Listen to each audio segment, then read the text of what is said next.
우리 말라기 강의 8번째 시간입니다. 30살보다 40살이 좋은 이유라는 제목으로 말씀 증거합니다. 30살보다 40살이 좋은 이유. 재주는 곰이 넘고 돈은 떼놈이 챙긴다라는 말이 있습니다. 그 재주 넘는 곰의 느낌, 감정이 어떨까 한번 생각해 봅니다. 아마 억울함이 아닐까 싶습니다. 위풍당당한 곰의 채통을 다 깨뜨리고 이제 막 재주를 부리고 사람들을 즐겁게 해주었는데 돌아오는 것은 과자 부스러기 뿐입니다. 그리고 고기라고 하는 실속은 떼놈들이 다 챙기죠. 그때 생기는 감정은 억울함이에요. 이건 뭐야? 나는 애를 썼는데 애쓰지도 않은 놈이 다 가지고 갔어 라고 할 때 원통함이 생기기도 합니다. 이스라엘 백성들이 나름 허리띠를 졸라매면서 페어더미에서 성전을 건축하게 됩니다. 하나님의 놀라운 축복이 임할 것으로 믿었습니다. 그런데 성전이 건축되어진 다음에 재건되어진 다음에 크게 달라질 바는 결코 별로 없었습니다. 좋아요. 성전이 건축되어진 다음에 달라진 것이 없어도 좋습니다. 문제는 뭐냐면은 하나님을 안 믿는 사람이 있습니다. 그리고 성전 재건에 동참하지도 않았습니다. 그러면서도 자기의 앞길에만 신경 쓰면서 살아가는 사람이 아주 떵떵거리면서 잘 살고 있더라라는 겁니다. 그래서 이 성전 재건에 참여한 백성들의 반응이 뭐냐? 오늘 말라기서 2장 17절 보면 그 중간에 읽어보면 너희가 말하기를 모든 행악하는 자는 여호와의 눈에 선이 보이며 기쁨이 된다 하며 또 말하기를 공의의 하나님이 어디 계시냐 함이니라 이렇게 말씀하고 있어요.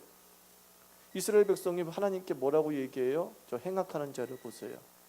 저 성전 재건에 참여하지 않는 자를 보세요. 지 마음대로 재물을 바쳤던 사람을 보세요.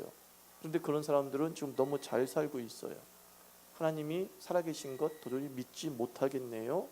허탈함을 하나님을 향한 비아냥으로 확대합니다. 하나님에게 분노합니다. 하나님이 살아계시다면 이렇게 돼서는 안 되죠. 내가 못 사는 것 좋습니다. 그러나 저 사람이 잘 살면 안 되죠. 이 얘기라는 겁니다. 그래 좀 10분 이해합니다. 내가 주님을 충성하다가 내가 어떠한 반대급부도 얻지 못하는 것 난 있을 수 있다고 봐요.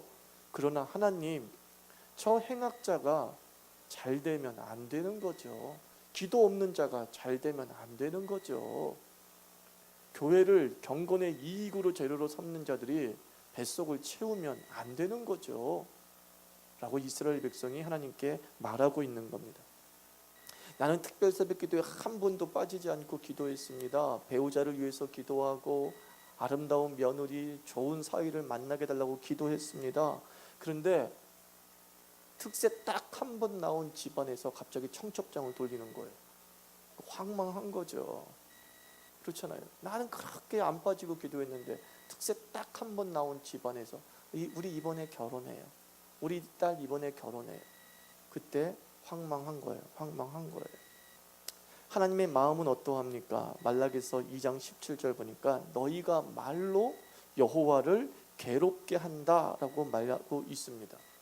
자식 키우는 부모는 저는 이 하나님의 마음을 알 것 같아요. 너희가 말로 나를 참 힘들게 하는구나. 철없는 자녀들의 말 한마디가 부모의 가슴에 비수처럼 꽂히지 않습니까? 어떤 자녀는 그런다고 하더라고요. 엄마 화장 좀 해라. 우리 친구 보기 쪽팔리다. 그러는 거예요. 누구 때문에 늙었는데, 누구 때문에 이렇게 주름살이 패였는데 엄마 쪽팔려. 화장 좀 하고 다녀. 우리 집은 왜 이렇게 가난한 거야? 아빠는 남 돈 벌 때 뭐 했어? 엄마가 해준 게 뭔데? 그리고 심하면 엄마, 아빠라고 하지 않습니다. 당신들이 이 집에서 나에게 해준 게 뭐야? 이렇게 나오죠. 부모가 자식을 아프게 하기도 하겠지만 자녀들도요 살아가면서 부모에게 얼마나 비수를 꽂히는 말들을 하는지 모릅니다. 여러분 좋은 말도 사람에게 상처가 되기도 합니다. 위로의 말도 사람을 괴롭게 할 수 있습니다. 서천석이라고 하는 정신의학 전문의가 세월호 참사로 자식을 잃은 유가족 부모에 대한 위로의 글들을 한번 썼어요. 우리가 어떻게 위로를 전할 수 있을까라고 말하면서 결론적으로 말로 어떤 말도 그다지 아픔을 겪고 있는 자에게는 위로가 되지 않는다는 겁니다. 그런데 우리는 위로한답시고 정말 우리가 쓸 수 있는 최선의 위로의 말을 쓰는데 그것이 아픔을 겪고 있는 자에게 굉장히 비수와 같다는 겁니다. 그 첫 번째가 이런 내용이에요. 그렇게 운다고 아이가 돌아오는 건 아니잖아요. 여기 얘기 많이 들었죠. 아유, 그렇게 운다고 남편이 바람 필 거 안 피겠습니까? 그런 놈은 그런 놈이에요. 우리의 남편도 그럽디다. 그런 얘기를 하고 있는 거예요. 그러니까 통곡하는 것이 너무나 안쓰러워서 운다고 해결되는 거 아니에요. 그러면서 위로해 주는 것 같은데 사실 울지 않으면 이 답답함을 어떻게 풀겠습니까? 그러니까 우리 사회에서는 그 눈물이 죄예요. 그 눈물이 죄인이 되는 거예요. 눈물을 흘리는 사람이 지는 거야. 그러니까 어떻게든 눈물 흘리지 말아야 되는 거죠. 감정의 카타르시스를 막는 그런 위로가 우리 삶에 있다. 이렇게 지어져 버려요. 또 위로의 말이 상처가 될 수 있는 두 번째는 뭐냐면 그래도 아이의 가장 예쁜 시간과 함께 했잖아요. 아이와 가장 예쁜 시간을 함께 했잖아요. 자기가 키우다 보니까 20살 넘고 30살 넘으니까 더 사고치더라. 당신은 그래도 이 정도가 됐으면 어찌 보면 하나님이 합력해서 선을 이루었다. 이렇게 얘기하고 있는 거지. 마치 물건을 잃어버려서 속상한 아이에게 그거 별거 아니야. 더 좋은 건 많아. 이렇게 말하는 것과 똑같습니다. 당장은 그것이 대체 불가능한 것인데 우리는 당신이 앞으로 겪을 고난이 더 많은데 이 정도로 끝난 것이다 라고 하면서 위로받으라고 해요. 아주 비수와 같죠. 세 번째는 아주 흔한 위로라고 합니다. 이제 그만 마음을 다 잡고 다시 제자리로 돌아오세요 이겁니다. 이제 마음을 다 잡고 제자리로 돌아오세요. 등 톡톡톡톡 들어줍니다. 어서 회복하라 라는 말이죠. 그런데 이건 역시 상실감에 더 오래 머물게 한다는 겁니다. 그 회복의 자리로 돌아오는 것은 아픔을 겪은 당사자의 몫이고 당사자의 결정인 것이지 우리가 그의 때를 결정해 줄 수는 없다는 것입니다. 그래서 이렇게 좋은 말도 뭐예요? 상대방에게 비수가 될 수 있어요. 그러므로 아픔에 처해 있는 자에게 해줄 수 있는 말은 이 서천석 씨가 이렇게 얘기합니다. 뭐라 드릴 말씀이 없네요. 이거예요. 뭐라 드릴 말씀이 없네요. 어떻게 위로해야 될지 모르겠습니다 하고 손 한번 꽉 잡아주는 것, 그것이 어찌 보면 아픔을 겪는 자의 최선의 위로일 수 있다라고 얘기를 합니다. 우리가 거친 말로 비수를 꽂기도 하지만 꽃과 같은 말도 우리의 가슴에 큰 생채기를 남길 수 있음입니다. 그럼 우리가 상황을 바라보면서 어떤 말을 써야 될지, 아니면 또한 말도 하지 않는 것이 참 지혜가 될 수 있습니다. 하나님께서 이 무너지는 말들을 한번 들어보십시오. 하나님의 억장을 무너지게 하는 말, 저는 두 가지가 하나님의 억장을 무너뜨리게 한다고 보는데, 첫 번째가 뭐냐면 하나님 당신이 살아계신 것 맞아요? 이게 하나님의 억장을 무너뜨린 것 같아요. 살아계시잖아요. 근데 살아있는, 멀쩡히 살아있는데 죽은 자 취급을 해요. 집에서 분명히 아버지는 존재하는데 아버지가 없는 것처럼 대하는 자녀들, 그게 하나님의 모습이라는 겁니다. 하나님 살아계신 것 맞아요? 맞는 걸 왜 자꾸 물어봐? 어떻게 살아있는 걸 보여줘야 돼요? 또 이겁니다. 하나님이 당신 나를 사랑하고 있는 것 맞아요? 독생자 예수 그리스도를 죽기까지 사랑한 것도 모자라서 어떤 사랑을 보여줘야 되는 거죠? 하나님은 우리에게 더 이상 보여줄 사랑이 없어요. 그거 아십니까? 너무나 큰 사랑을, 어떤 것도 대체 불가능한 독생자 예수 그리스도의 사랑을 우리에게 보여주었기 때문에 이 예수 그리스도보다 더 큰 사랑을 보여주세요 라고 한다면 보여줄 게 없는 겁니다. 여러분들은 아주 큰 사랑을 받았음에도 불구하고 작은 사랑 못 받았다고 화를 내고 있는 꼴이죠. 하나님이 뭐 어떻게 말을 못하겠는 거예요. 먹여주고 죄어주고 키워줬는데 등록금 한 번 안 줬다고 화를 내는 자녀의 모습이 곧 우리의 모습과 똑같은 것입니다. 이게 하나님의 억장을 무너뜨리죠. 그런데 중요한 것은 하나님의 반응입니다.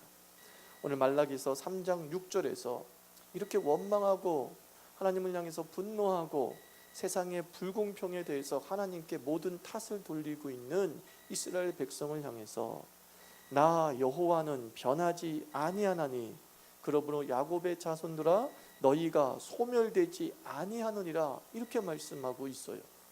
잘 해석할 필요가 있습니다. 문맥상에서 이해해야 되죠. 자, 이스라엘 백성은 당장 눈에 무엇이 보였습니까? 행악자가 잘 되는 꼴을 보았잖아요. 지금 이 순간에 그들의 눈에 보이는 것은 하나님을 제대로 믿지 아니하고 성전 재건에 참여하지 않았던 불성실한 사람들이 잘 되고 있단 말이에요. 근데 하나님은 이렇게 말씀하세요. 나 여호와는 변하지 아니한다. 다른 말로 나 여호와는 영원하다, 그런 뜻입니다. 그러므로 그 영원하신 하나님이 너희를 소멸시키지 않겠다 라고 말씀해요. 너희가 흔들릴만 하지, 그러니까 너희가 뭐예요? 좀 이 상황을 롱텀으로 봐, 그렇게 말씀하고 있는 거예요. 하나님이 영원하신 것처럼 너희가 영원한 시각으로 이 사건과 이 상황을 바라보라는 겁니다. 순간을 전부로 보지 마라 라고 하나님께서 말씀합니다. 우리가 지난주일 저녁에 욥에 대해서 살펴보았습니다. 욥기는 1장부터 42장까지 있단 말이에요. 욥기 1장만 보면 어떻죠? 부럽다고 말씀을 드렸어요. 부러워요. 시기와 질투가 생길 만한 사람이에요. 근데 2장부터 4장까지 읽어보면 안쓰러워. 뭐 이렇게 비참한 사람이 다 있어? 라고 생각이 들어요. 그리고 꾹 참고 또 42장을 읽어보면 와, 하나님을 믿을만 하네 라고 하는 결론에 도달하게 되는 거죠. 이런 시각을 가지고 있어야 된다는 거예요. 1장의 시각만 보는 것이 아니라 현재 순간의 상황만 가지고 우리를 향해서 섭리하시는 하나님의 계획을 재단하지 말라는 겁니다. 오판하지 말라는 겁니다. 1장부터 42장까지 길게 바라볼 필요가 있죠. 그 속에서 하나님이 우리에게 어떻게 역사하실 것이냐? 너희를 소멸치 아니할 것이다. 너희 미래가 밝을 것이다. 이렇게 말씀하고 있습니다. 우리는 하나님을 신뢰해야 될 줄 믿습니다. 하나님은 우리에게 어떤 분이에요? 이사야서 41장 10절 두려워하지 말라 내가 너와 함께함이라. 놀라지 말라 내가 너의 하나님이 되겠다. 내가 너를 굳세게 하겠다. 참으로 나의 의로운 오른손으로 너를 붙들어 주겠다. 또 요한복음 14장에서 예수님은 어떻게 말씀합니까? 내가 너희를 고아와 같이 버려두지 아니하리라. 이 하나님을 신뢰하시기 바랍니다. 이 하나님의 신뢰를 가지고 우리의 시간을 롱텀으로 보는 거예요. 우리를 위한 하나님의 미래를 바라보는 겁니다. 우리를 소멸치 아니하시리라. 우리를 멸망치 아니하시리라. 근시안하지 않습니까? 근시안이 뭐예요? 코앞에 있는 것만 잘 보이는 게 근시안이잖아요. 저도 지금 근시잖아요. 앞에 있는 건 잘 보여요. 멀리 있는 게 보이지 않습니다. 몽골리안들은 시력이 그렇게 좋다면서요. 뭐 3.0, 4.0, 심지어 8.0까지도 있다면서요.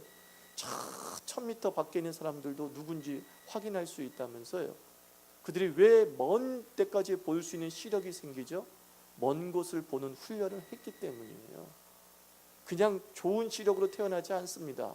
여러분들도 다 자녀 낳아 보셨겠지만 자녀가 태어나자마자 8.0으로 태어납니까? 아니잖아요. 원래 자녀는 태어날 때 눈이 시력이 약하잖아요. 그러면서 점점 커가면서 1년째 되는 돌이 지나고 그러면 이제 시력이 정상화되고 2.0 정도 되는 거죠. 그런데 그 순간에도 계속 먼 곳을 보는 훈련을 하고 저 지평선을 바라보는 훈련을 하면 더 좋아질 수 있는 거예요. 2.0을 넘어서 7.0까지도 갈 수 있는 거예요. 신앙의 근시안을 탈피하는 방법은 우리가 말씀 안에서 멀리 보아야 되는 겁니다.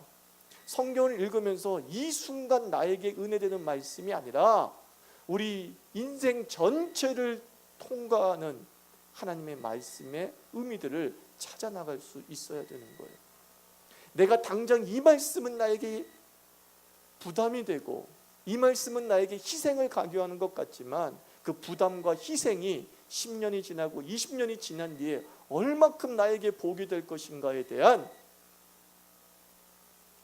시력을 가지고 있어야 되죠. 영적 시력을 가지고 있어야 되죠.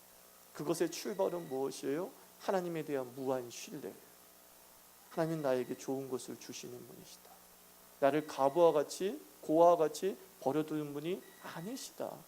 주님을 찾고 찾는 자에게 만나 주시는 분이시다. 그 신뢰를 가지고 있을 때 우리는 영적 시력이 좋아지면서 먼 곳을 보는 거예요. 롱텀으로 우리 인생을 평가할 수 있게 됩니다. 하나님의 먼 곳을 보게 되면 우리가 세월이 무섭지 않은 거죠. 시간이 빠르다고 투덜투덜거리고 걱정하고 염려하는 이유가 뭡니까? 지금 눈앞의 것만 보기 때문이에요. 거울 앞에선 내 존재가 전부라고 생각되어지니까 세월의 흐름이 두려운 겁니다. 여자는 30살을 넘으면 자기의 나이를 잊는다고 하지 않습니까? 잊는 게 아니라 억지로 잊으려고 하는 거죠. 몇 살이에요? 어머 목사님 실례예요. 여자 나이를 묻다니. 자기가 아직 여자로 착각하고 있는 것도 문제지만 여자 나이를 묻다니. 근데 권사님에게도 나이를 물어보면 대답을 안 해요. 여자 나이를 묻는 게 실례예요. 왜 그럴까? 그것은 나이 듦에 대한 두려움이죠. 나이 듦에 대한 두려움을 갖는 거예요. 거울을 딱 봤더니만 지금은 너무 이뻐. 어느 날 또 거울을 딱 봤더니만 주름살 하나가 졌어. 아, 이제는 주름살이 2개 질 수 있겠구나. 세월의 흐름을 두려워하는 거죠. 왜 그렇습니까? 평가 기준이 외모이에요. 썩어질 것, 후패할 것들이 우리의 평가 기준이 될 때에 우리는 시간의 흐름이 두려운 것입니다. 나를 평가할 때 썩어질 것만 가지고 평가하는 거예요. 성경은 얘기합니다. 겉사람은 후패하다. 겉사람은 날로 썩는다 라고 말씀했습니다. 겉사람의 모습을 가지고서 우리의 시간과 세월을 평가한다면 우리는 시간이 무서운 거예요. 세월의 흐름이 무서운 거예요. 흘러가면 안 돼. 왜? 더 썩어진 내 모습이 보이거든요. 쭈글쭈글한 내 모습이 보이거든요. 형편없는 내 모습이 상상이 되거든요. 그러니까 시간아 흐르지 마라.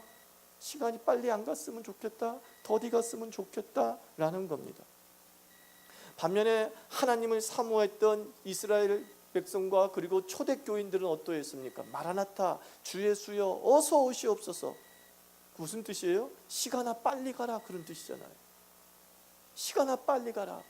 왜 그렇습니까? 예수 안에서 자기들이 누릴 수 있는 영화로운 모습을 상상하니까 롱텀으로 내가 주 안에서 누릴 천국의 영광을 상상해 보니까 빨리 갔으면 좋겠는 거예요. 시간아 빨리 가라. 난 늙는 거 좋다.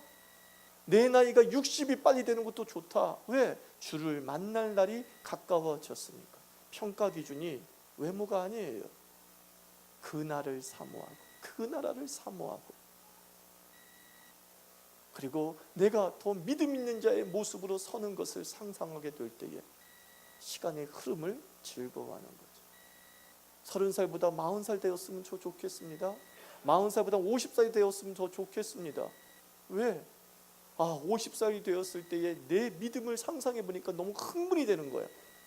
보통 믿음이 아닌 것처럼 보이는 거야. 내가 40살 때도 이 정도 기도하는데 50살은 도대체 어떻게 기도할까 싶은 거예요. 평가 기준이 영적인 거죠. 평가 기준이 하나님의 시각이 될 때에 우리는 시간이 흘러가기를 기대하는 거예요. 시간이 흘러야 주의 날이 오니까. 시간이 흘러야 하나님의 영광이 우리에게 임하니까 우리는 시간의 흐름을 두려워하지 않는 겁니다. 날마다 지나간 세월을 그리워하면서 그때가 좋았어. 그때가 좋은 건 딱 한 가지밖에 없어요. 여러분들 얼굴 이쁜 거밖에 없어요. 아니 얼굴 이쁘지도 않지. 그냥 젊은 것 하나밖에 없어요. 그날이 좋은 거는.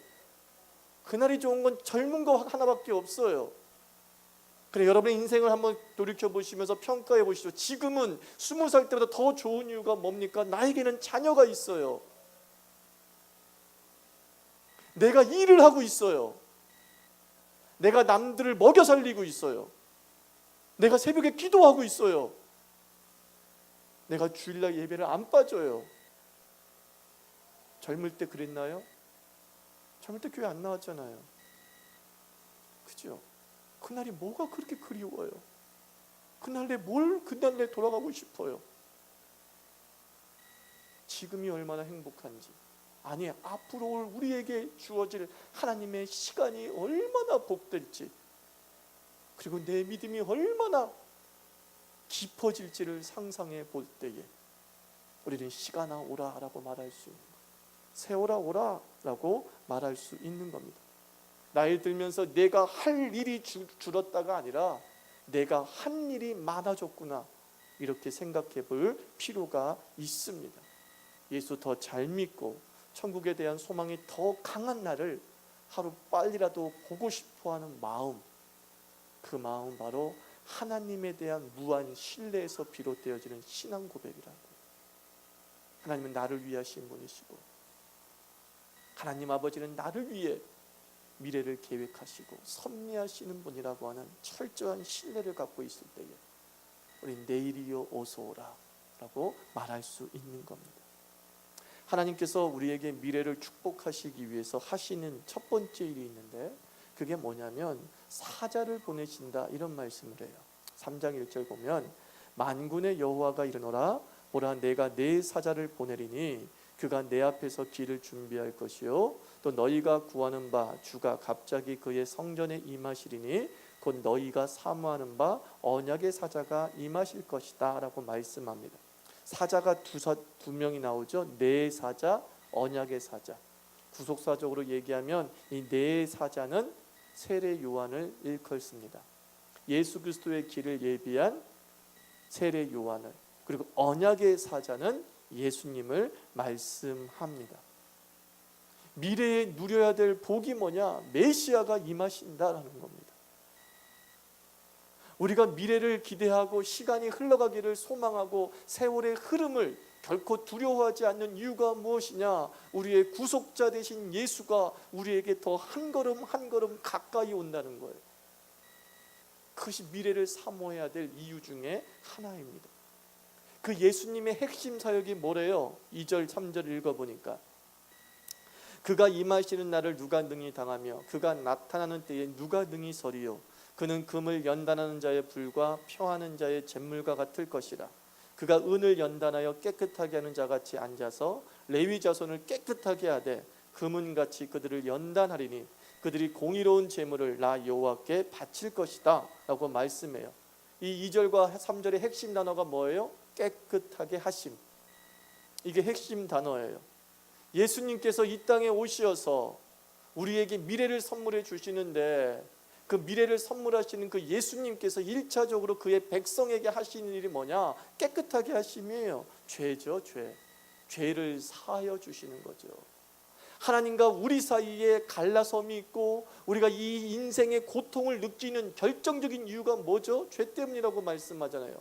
이사야서 말씀 보면 너와 하나님 사이에 죄가 가리워져서 라고 말씀하고 있잖아요. 죄가 하나님과 우리 사이에 딱하니 서가지고 하나님과 우리를 교통하게 못해요. 하나님이 응답하지 않으심이 아니라 하나님의 응답을 죄가 가로막고 있는 거죠. 모든 불행의 출발, 모든 고난의 출발, 모든 악의 출발은 죄의 문제예요. 이 죄의 문제가 해결되어질 때에 우리는 장밋빛 미래를 선물 받을 수 있게 되는 겁니다. 예수님께서 이 땅에 오신 목적, 바로 죄를 사하기 위해서죠. 내가 의인을 부르러 온 것이 아니라 죄인을 부르러 오셨다라고 예수님께서 말씀합니다.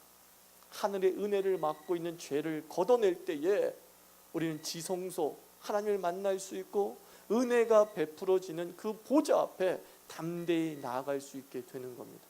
그게 예수님께서 우리에게 주신 선물이에요. 죄를 씻어주셨다. 죄를 씻어주셨다. 다른 말로 뭐라고요? 미래를 보장해줬다, 이런 뜻이라니까요. 죄가 있는 상태 속에서는 시간이 흐를수록 썩어지고 후퇴하는 것뿐이잖아요. 그러나 죄가 용서받은 자들에게는, 깨끗하게 된 자들에게는 다음에 오는 시간들이 그들에게 복이 되는 거예요. 시간이 흐르면 흐를수록 하늘에서 내려오는 복들이 다 자기 것이 되는 것이기 때문에, 하나님의 은혜가 다 내 것으로 그대로 적셔지기 때문이죠. 그만큼 죄의 용서가 우리 인생 전체에 얼마나 중요한 것인지 모릅니다. 단순히 하나님의 형상을 닮아 천국에 간다라는 수준에 머무는 것이 아니라 우리 인생 전체에 하나님의 은혜가 머물게 하는 시발점이 뭐냐? 죄의 용서라니까요. 죄의 용서. 내 죄를 주께서 씻어주셨다. 하나님과 나 사이를 가로막은 이 죄의 담벼락을 주님께서 무너뜨려 주셨다. 그래서 우리는 한 걸음 한 걸음 매일 아버지 하나님께 가까이 나아갈 수 있게 되는 것이지. 여러분, 은혜가 뭐예요? 은혜라는 것을 알려면 율법을 알아야겠죠. 율법은 이거예요. 인과율. 그죠? 인과율. 내 행동에 대해서 내가 책임을 지는 것, 그게 율법입니다. 내 행동에 대해서 내가 책임을 져야 돼요. 내 죄에 대해서 내가 책임을 져야 돼요. 그러니까 결국 내 죄에 대해서 내가 책임을 지기 위해서는 뭐밖에 없어요? 죽음밖에 없는 거예요. 딴 방법이 없어요. 반면에 은혜는 무엇이냐? 저는 이렇게 해석해 봅니다. 내 행동 결과에 대해서 하나님이 책임지는 것, 그게 은혜예요. 율법은 네 행동을 네가 책임져 라고 말씀합니다. 은혜는 뭐냐? 네가 어떤 행동을 하던 간에 내가 책임져 줄게, 이 말씀하는 거죠. 이 말씀하는 거죠. 말라기서는 이런 은혜를 사실 얘기하고 있는 거예요. 나 여호와는 변하지 아니하니 그러므로 야곱의 자손들아 너희가 소멸되지 아니하리라. 소멸될 만한 사람들이잖아요. 심판받아야 될 사람들이잖아요. 역사 속에서 사라져도 될 만한 사람들이잖아요. 그들의 행동 결과로 따진다면. 근데 주님은 그들의 행동 결과에 대해서 하나님이 책임지신대요. 니는 책임지지 마. 내가 너희를 소멸시키지 않을 거야. 그리고 그 책임을 누구에게 전가시킵니까? 독생자 예수 그리스도에게. 하나님이 우리의 행동에 책임을 지시는 것, 얼마나 감사합니까? 하나님이 우리가 섣부른 판단과 잘못된 결정을 내려도 합력해서 선을 이루십니다. 그게 무슨 뜻이에요? 내가 결과를 책임질게, 이런 뜻이에요. 네가 잘못된 것을 집어넣었다 할지라도 내가 아웃풋은 내가 책임져 줄게. 그것이 예수 그리스도의 십자가 사역에서 이루어진 구속의 의미이고 은혜의 의미이라는 것을 우리가 기억해야 됩니다. 저는 요즘 설교란 무엇인가 한번 생각해 봤어요. 물론 설교라는 것은 그 예수님을 인격적으로 만나게 하는 거죠. 그 1년에 한 번 구약에는 대속죄일이 있잖아요. 대속죄일. 그게 뭐냐면은 대제사장이 지성소에 들어가서 백성의 모든 죄를 고하고 씻음받는 시간이에요. 그래서 내가 1년에 한 번씩은 이렇게 대속죄일적 설교를 좀 해야겠구나, 그 생각이 들었어요. 뭐냐면 예수님의 복음만, 원색 복음만, 정말 죄가 무엇이고 십자가가 무엇이고 부활이 무엇인 것을 정말 정확하게 전달하는 반복적인 설교가 좀 필요하겠구나 라고 생각이 들었어요. 가끔 이런 얘기를 듣습니다. 목사님의 설교를 듣다 보면 사는데 참 유용해요, 그런 말씀을 들어요. 이번에도 목사님 설교를 가지고 제가 어디 강의 가서 인용해서 써먹었어요. 너무 좋아하는 것이죠. 지혜롭고 해박하고 또 자기 개발에 매우 도움이 되는 말씀이다, 이렇게 얘기를 합니다. 사는데 유용하더라. 근데 이런 생각이 들더라는 거예요. 시체에게 사는 게 유용합니까? 다 죽어 있어요. 시체야. 시체에게 살아가는 데 유용한 말씀을 전해주는 거예요. 경영 컨설팅 얘기도 해주고 책 얘기도 해주고 그래요. 시체에게 무슨 소용이 있어요, 그게?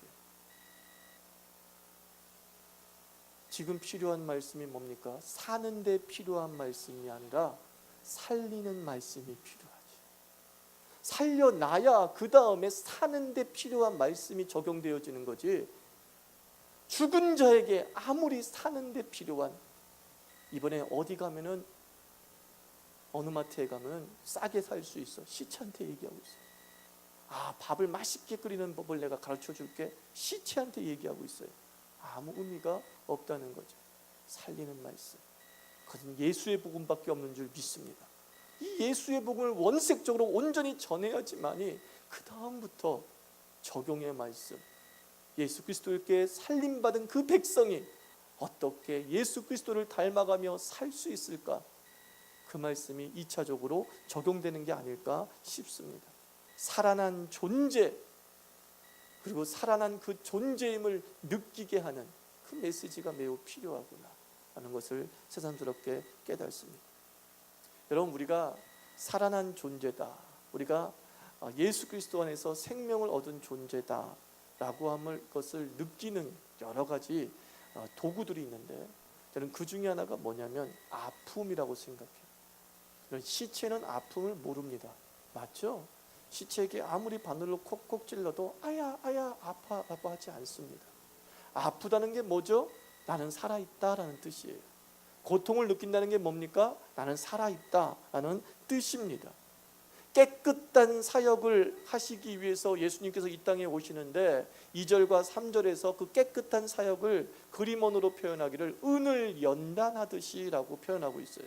은이 100%, 금이 100% 순도의 금을 얻기 위해서는 단 한 번의 연단으로 끝나지 않고 수십 번의 정련 과정이 필요하죠.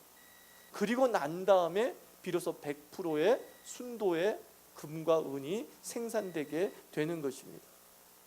우리도 열정의 믿음이 저절로 지속되지 않는다는 거예요. 믿음의 연료가 공급이 필요한데, 연단이 필요하고 그리고 자극이 필요한데, 하나님께서 우리를 순도 높은 깨끗한 하나님의 사람으로 만드시기 위해서 사용하시는 방법이 아픔이더라는 거예요. 고난이더라라는 겁니다.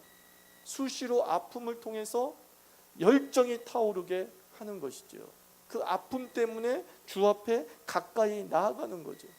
성경의 신앙적 인물의 공통된 특징이 뭐냐? 그들은 아픔을 짊어지고 살았어요.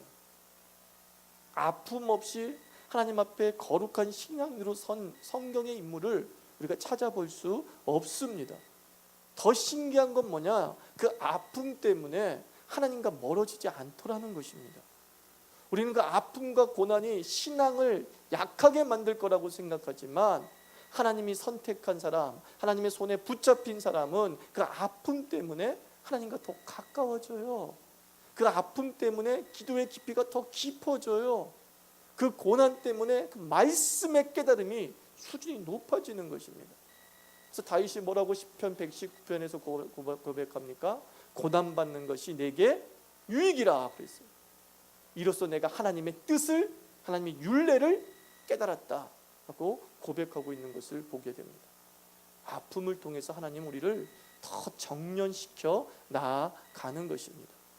영국이 프랑스로 청어를 수출한 적이 있다고 하죠. 오랫동안 청어를 수출하는데, 문제는 뭐냐면 이 신선하게 잡힌 청어가 프랑스로 가는 도중에 다 죽더라는 거예요. 그래서 한 어부가 어떻게 싱싱한 청어를 이 프랑스에 수출할 수 있을까 고민하다가 청어의 천적인 바다 메기 한 마리를 떡하니 그 수조에 집어넣었다는 거죠. 그랬더니만 이 청어들이 살아나려고, 안 잡혀 먹으려고, 아니 메기 한 마리가 먹어봤자 몇 개를 먹겠어요. 근데 그 한 마리가 되지 않게, 잡혀 먹는 한 마리가 되지 않기 위해서 막 계속 그 좁은 수조 안을 움직이더라는 거예요. 그래서 프랑스에 도착해 봤더니만 99.999%의 청어들이 팔팔하게 살아있더라는 것이죠. 아픔이 바로 바다 메기와 같은 것입니다. 여러분, 우리를 싱싱하게 하고 우리를 생생하게 하기 위해서 하나님은 주님의 사람들에게 은과 같이 연단의 과정을 거치시는 거죠. 풀무불로 우리를 의도적으로 인도해 가시는 것이죠. 근데 우리가 죽습니까? 죽지 않아요. 더 우리가 순수해지고 불순물이 사라지고 순도 높은 신앙으로 바로 서게 되는 줄 믿습니다. 하나님께서는 우리에게 이렇게 깨끗하게 하는 사역들을 허락하심으로 말미암아, 깨끗하게 하심으로 말미암아 우리가 하나님의 사람으로서 시간이 흘러가도 하나님의 은혜가 우리에게 더 넘칠 것이라고 하는 그 기대감 속에 살게 하십니다. 이제 마지막으로 살펴볼 건 이거예요. 그러면 그 예수 그리스도로 말미암아 우리 안에 깨끗한 은혜가 임하게 되었는데, 대체 하나님의 사람이 되었다는 것은, 죄를 씻음받고 생명을 얻었다는 이 그리스도인이 되었다는 것은 어떤 의미가 있느냐는 거예요. 크게 세 가지입니다. 첫째가 이겁니다. 제 기능을 다하게 됩니다. 예수 그리스도를 만난 자들은 제 기능을 다해요. 3절 하반절 말씀에 이렇게 얘기합니다. 레위 자손을 깨끗하게 하되 금은같이 그들을 연단하리니 그들이 공의로운 제물을 나 여호와께 바칠 것이다 라고 말씀합니다. 우리가 말락에서 1장과 2장에서 뭘 살펴보았어요? 레위 사람들이 제대로 된 제사를 드리지 않더라, 이걸 배웠잖아요. 제물도 제대로 된 것을 드리지 않더라는 거죠. 자신의 책임을 다하지 못하는 거예요. 제 기능을 다하지 못해요. 근데 예수 그리스도 안에서 우리의 죄가 씻음받고 하나님과 인격적 관계를 맺게 되면 우리는 그리스도인답게 살게 되는 줄 믿습니다. 그건 노력으로 되는 게 아니에요. 의지도 되는 게 아니에요. 예수 그리스도가 우리의 죄를 씻어 주셨다는 그 사실, 그 구속 사역 속에 이 제 기능의 복이 담겨져 있는 겁니다. 남편은 남편으로서의 제 기능을 다하고, 자녀는 자녀로서의 제 기능을 다하는 거예요. 창조의 원리를 따라 온전하게 살아가는 존재가 되는 거죠. 그것이 우리의 복인 거예요. 그전까진 개차반이었던 내 자녀가 예수 그리스도를 인격적으로 만나 죄사함을 체험하고 연단받았더니만 아들다워지더라는 것이죠. 와, 이런 아들 세상에 없어. 이런 자녀 세상에 없어. 가르침으로 되는 게 아니에요. 예수 그리스도를 만난 자에게 일어나는 역사인 줄 믿습니다. 그 두 번째, 어떤 변화가 일어나요? 삶의 제물을 드리게 되죠. 4절 보면 그때 유다와 예루살렘의 헌물이 옛날과 고대와 같이 나 여호와께 기쁨이 된다라고 말씀합니다. 제물, 이 제물은 신약 시대에 들어와서 우리 자신이 되기도 하죠. 그죠? 로마서 12장 1절 말씀에서 너희를 거룩한 산 제사로 드리라, 살아있는 제물로 너희 자신을 드리라 라고 말씀하고 있습니다. 즉 우리 삶이 생동감 있게 된다는 거예요. 우리 다른 사람들이 우리들의 삶을 볼 때, 그리스도인들의 삶을 볼 때 감탄할 만한 거예요. 와, 멋지다. 와, 아름답다. 그리고 하나님이 그들의 삶을 볼 때 욥처럼 자랑하고 싶은 것이죠. 저 산 제물들을 보라. 우리가 그리스도께 자랑이 되는 사람이 되는 줄 믿습니다. 세 번째, 최종적인 변화가 뭡니까? 우리는 사회의 파수꾼이 되는 겁니다. 사회의 파수꾼. 5절 말씀 보면 내가 심판하러 너희에게 임할 것이라. 점치는 자에게와 간음하는 자에게와 거짓 맹세하는 자에게와 품꾼의 삭세 대하여 억울하게 하며 과부와 고아를 압제하며 나그네를 억울하게 하며 나를 경외하지 아니하는 자들에게 속히 증언하니라. 만군의 여호와가 말하였노니라. 속히 증언하니라. 이렇게 사회의 불의에 대해서 눈 감고 또 사회의 불의를 일삼는 자들에게 경종을 울린다는 것이죠. 사회의 파수꾼의 역할을 감당해야 됩니다. 에스겔서에서 주님은 말씀합니다. 파수꾼이 그 책무를 다하지 못하면 성 안에서 죽은 모든 핏값을 그 파수꾼에게 찾겠다라고 말씀했어요. 얼마나 두려운 말씀인지 모릅니다. 단테의 신곡, 그중에 지옥편에 쓰여져 있는 내용이라고 하죠. 여러분들 그 로댕에 생각하는 사람도 어디에서 얻은 영감인 줄 아시죠? 그 지옥문 앞에 선 사람의 모습을 로댕이 형상화한 거예요. 지옥문 앞에서 생각해요. 무슨 뜻이에요? 늦었다, 그런 뜻이죠.